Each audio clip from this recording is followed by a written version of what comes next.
Ja man būtu Jordana kājās, tad jau sen es to sūtītu mājās, kamēr es viņu tā lasu testu, kādā brīdī taisu kodu testu.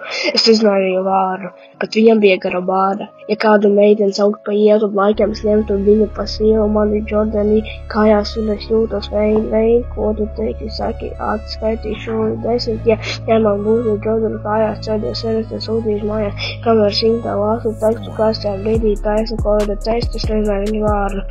Bet viņam bija bara vārda. Ja kāda meita sauc pa ietu, laikam ņemt viņu pa sievu, pohu kādu laiku manas kājā rāda svaigi Nike, gara vārda, saka, kā viņu sauc vārda, eju uz Nike šāpu un pērku ne jau Nike, ne jau Jordans, bet savus jaunas taibīt, ja man būtu Jordan kājās, tad jau sen es te sūtītu mājās, kamēr simtā lasu tekstu, kādā brīdī taisa koda testu, es nezināju viņu vārdu, bet viņam bija gara vārda. Ja kādu meiteni sauc pa ietu, laikam ņemtu viņu pa sievu. Bye bye, pipars!